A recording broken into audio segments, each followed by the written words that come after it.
Assalamualaikum warahmatullahi wabarakatuh. Jumpa lagi dengan saya. Kali ini kita akan sharing tentang sesuatu yang sama, psikosomatik, psikosomatik, GERD sama anxiety. Kenapa kok susah hilang, terutama di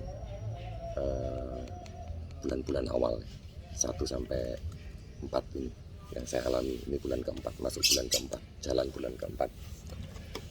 Jadi saya evaluasi di diri saya sendiri. Saya baru berpikir, kenapa kok saya agak lambat.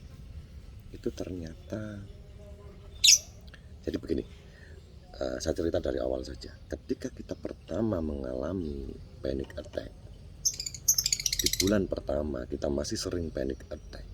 Di situ kita butuh bantuan orang terdekat. Ya, saya akui itu. Jadi kita butuh yang laki-laki punya istri, kita butuh peranan istri. Yang istri butuh peranan suami. Kalau yang single butuh peranan teman. Kita butuh dokter, kita butuh orang yang ahli. Kenapa? Karena kita tidak bisa berpikir, yang ada hanya takut saja. Begitu masuk bulan kedua, sebenarnya sampean itu sudah tidak jarang sekali kumat paniknya. Yang ada hanya cemas dan takut tentang kematian. Itu berangsur-angsur akan menghilang. Kalau cemas itu pasti akan datang terus. Kenapa? Karena setelah terjadinya bulan pertama itu bakal muncul sensasi-sensasi yang baru. Setiap ada muncul sensasi yang baru, orang bilang ini kan penyakit 1000 macam rasa. Sensasinya itu muncul terus.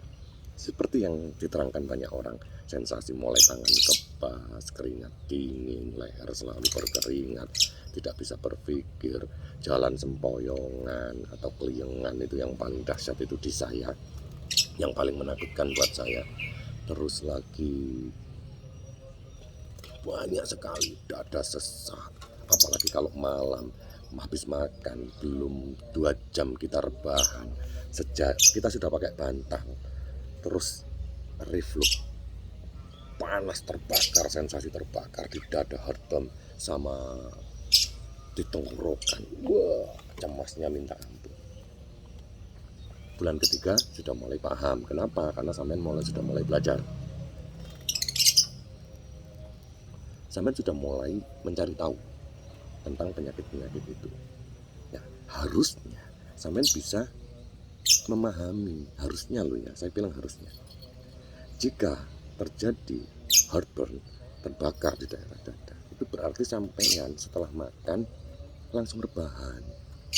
Atau sampean setelah makan banyak, sampean naik kendaraan, meskipun tidak nyupir pun, ketika sampean duduknya kurang tegap, terus ada goncangan dalam kendaraan, pasti itu terjadi.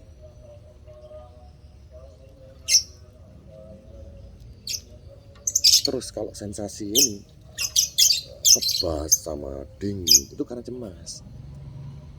Sampean mendengar berita buruk atau apa segala macam.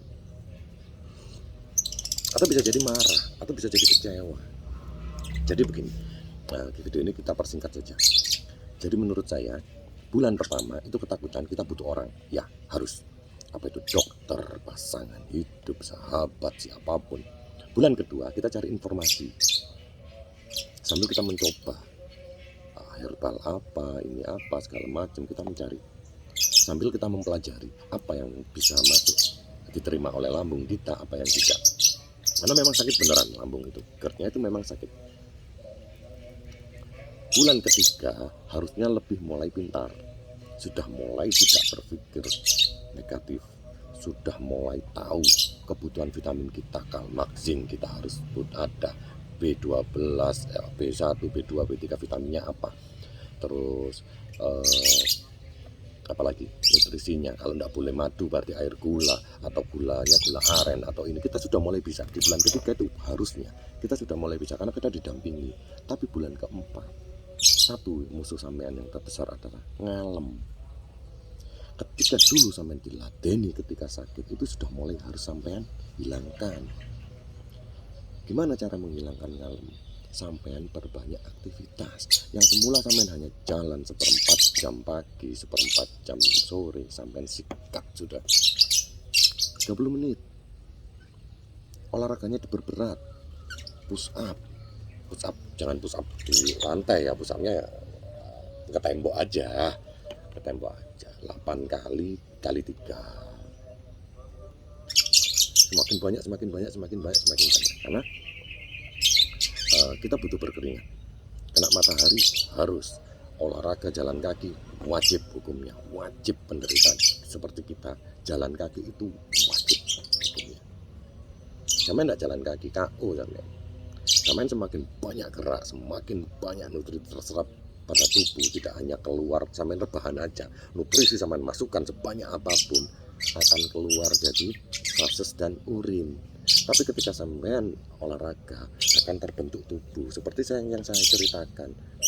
Saya ketika bulan pertama sakit, saya timbang 1 bulan itu, saya dari 73, 74 kala itu jadi 68 bos. Terus bulan kedua sudah naik di 69, 71, 70, 71 itu lama sekali. Sekarang stabil di 71,9, 72, 71,8. Karena apa? Karena olahraga saya sudah mulai sip dan makan saya tetap pola makan saya 5 kali itu. Nah, itu sudah sering dibahas. Yang saya bahas adalah ngalem. Sampean stop ngalem sampean, ketergantungan sampean kepada istri. Kalau sampean perempuan, ketergantungan sampean terhadap suami yang biasa diperhatikan sakit itu sudah mulai sampean stop, karena itu menghambat kesehatan sampean. Jika sampean sudah terbiasa untuk diperhatikan, diladeni, terus tiba-tiba ketika sampean tidak diladeni dengan baik dan benar, sampean kecewa, marah, nggak bisa ngungkapin, gerundel, ngempet, itu lama sampean sembuh. Saya terjadi di awal bulan keempat. Saya masih berharap untuk diperlakukan ketika saya sakit agak berat kemarin. Ternyata saya sadar bahwasanya kalau saya setiap kali seperti itu enggak bisa jadi solusi buat saya. Artinya saya akan memperlambat kesembuhan saya sendiri. Alhamdulillah sudah 1 minggu ini saya sudah nggak ngalem. Mungkin istri saya buatin jamu, tapi untuk obat-obat saya siapkan sendiri, saya minum sendiri mana yang harus saya minum untuk sebelum tidur, mana vitamin yang harus. Saya tidak pakai obat kecuali asam lambung tinggi. Ketika asam lambung tinggi baru saya pakai omeprazol. Ketika lambung saya sakit saya tetap minum Cepazim, dan itu dosisnya hanya separuh saja dari dulu itu. Biar tidak jadi nggak enak, karena perut nggak enak itu bisa jadi sedikit cemas. Alhamdulillah cemas di saya itu per hari ini hanya begini-begini saja. Jadi kita harus bisa menangani. Ketika sudah terlalu dekat, olahraga, sampai jalan sudah. Ya itu tadi, sampai jangan ngalem, sampai lakukan banyak aktivitas sekiranya sampai seharian itu sampai capek jam 9 sampai bisa tidur nyenyak.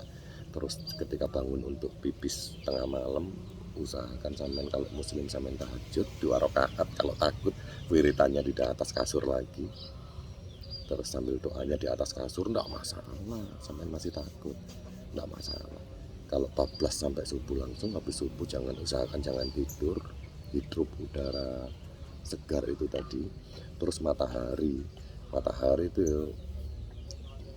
beliau keluar konsisten jam 5:15 keluar konsisten untuk menyinari sampean. Sampean tinggal tidur kan konyol. Begitu matahari sudah mulai keluar, hadang sudah, wah ini mau menyinari saya, mau menyehatkan saya. Matahari ini ditakdirkan Allah untuk menyehatkan saya. Sampean datangi mataharinya sambil olahraga. Jangan sampai tinggal tidur, mataharinya tersinggung nanti. Sampean datangi itu matahari. Mau penting sekali matahari itu. Susah itu menggantinya dengan vitamin apa, karena tidak ada vitamin yang sebagus matahari kalau penggantinya. Kalau nutrisi ya itu tadi, lebih baik sampean pakai yang alami. Tapi ketika sampean memang masih belum bisa mencari alami, kayak daun kelor, jangan kelor, sampean masak yang herbal itu Ketika tidak bisa ya sampean kasih vitamin, sampean ganti dengan vitamin sementara. Tapi ketika sampean sudah bisa mencari bahan-bahan seperti itu, kelancar darah, sampean bisa makan pepaya, sampean biasa nyemil timun, sampean biasa makan apa namanya yang merah itu semangka, itu bagus. Kurma itu bagus. Saya biasa kurma sama sebelum makan kurma sama tempe nggak dimasak itu saya makan satu kurma dengan tempe sepotong, saya makan aja. Setelah itu baru sarapan setengah jam atau 1 jam setelahnya probiotik. Nanti satu saat saya akan menceritakan tentang probiotik yang saya konsumsi. Terima kasih telah melihat video saya. Tetap semangat, harus olahraga, hilangkan ngalem. Video kali ini tentang ngalem. Sampai tidak boleh ngalem, sampai harus mandiri, tidak boleh ngalem sama sekali. Semoga lekas sembuh dan bisa beraktivitas seperti biasa. Wassalamualaikum warahmatullahi wabarakatuh.